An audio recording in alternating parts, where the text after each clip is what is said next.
Hell in a Cell was this past weekend, and this was a big enough event for the Nature Boy to fly to town. What did you think of the show, man? Well, the show was great, but I just got to say it. She's the greatest of all time. What a match. And, you know, at the end of the night, everybody that was on the card was sitting in Gorilla, and Gorilla is a position where Vince and Hunter and Stephanie sit. And, man, the girls tore it down. Unbelievable. My daughter, Sasha Banks, they made history.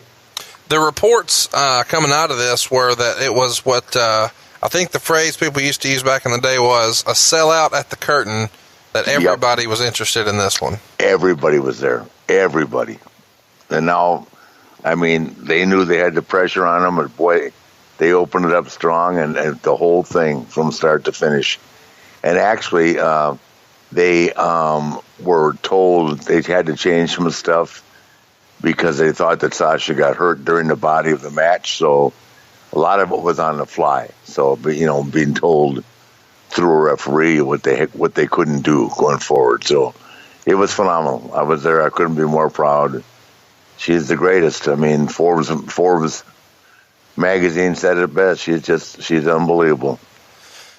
Rick, coming into this match, everybody kind of assumed that this would be a match where Sasha ultimately wins, it being her hometown.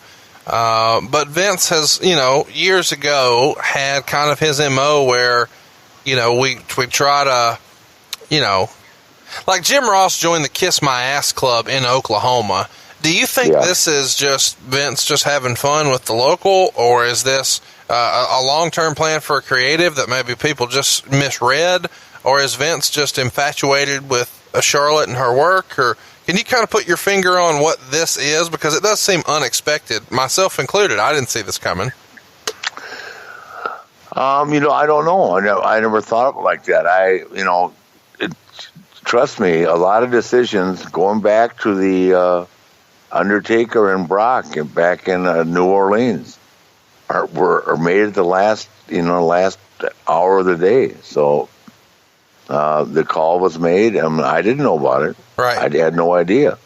But I prefer not to know. I just know that he's going to always do what I think is the terminology. It's a slogan on the show. What's best for business. Right. Well, it certainly feels like they backdoored themselves into a good spot based on her winning streak on pay-per-view, Charlotte, and now that continues.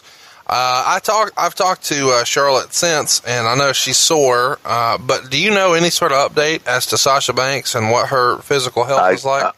It's okay. Her back is just sore. I mean, they put themselves through everything that the guys do and more. I mean, it was the power bomb with Sasha through the announce table. I mean, that actually had me. I thought the match was over, and I'm watching it not knowing. I think if they loaded her on the cart, you had to think something was over too, right?